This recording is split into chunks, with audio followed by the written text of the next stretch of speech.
The US Senate has voted to end the longest government shutdown in the country's history, which lasted 40 days.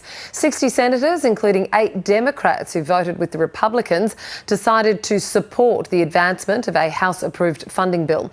Let's go live to Washington now. North America correspondent Cayman Gok is there. Hi there, Cayman. Can you take us through this bill? This was a procedural vote which passed, but it was a significant moment because it essentially means that this shutdown stalemate is over. This bill would essentially fund the government till January 30. It means services like the law enforcement and air traffic controllers, they would be paid, and it would reverse some of the layoffs that the Trump administration put in place for federal employees.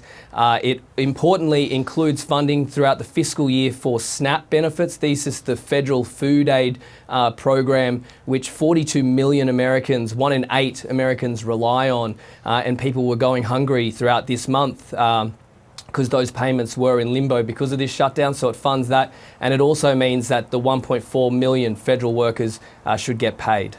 And this has received support from both sides of the aisle? Yeah, for this to pass, they needed 60 out of 100 votes, and that meant that they needed 8 people to cross the floor. They had 7 Democrats, 1 independent who caucuses with Democrats, cross the floor and support the Republicans.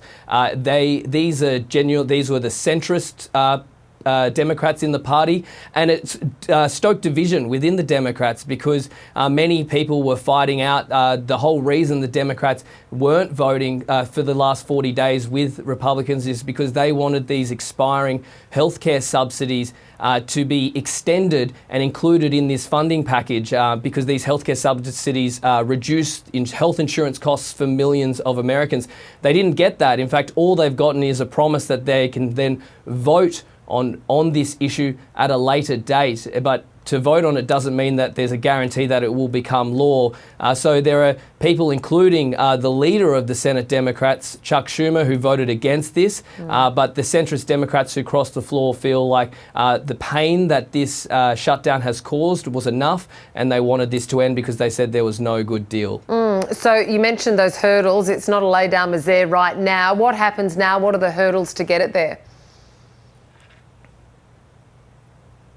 This shutdown could still last several days, in fact could last even longer because senators can delay considerations of this package if they chose to, but even then it's got to go back to the House of Representatives, which hasn't been, the House has been closed for weeks since mid to late September, so then it would need to pass through the House, and the House Minority Leader Hakeem Jeffries of the Democrats has also said he doesn't intend to support this package. That shouldn't matter too much, but it needs to pass the House and then goes to the President's desk where Donald Trump would sign it to officially end this shutdown and bring back the government.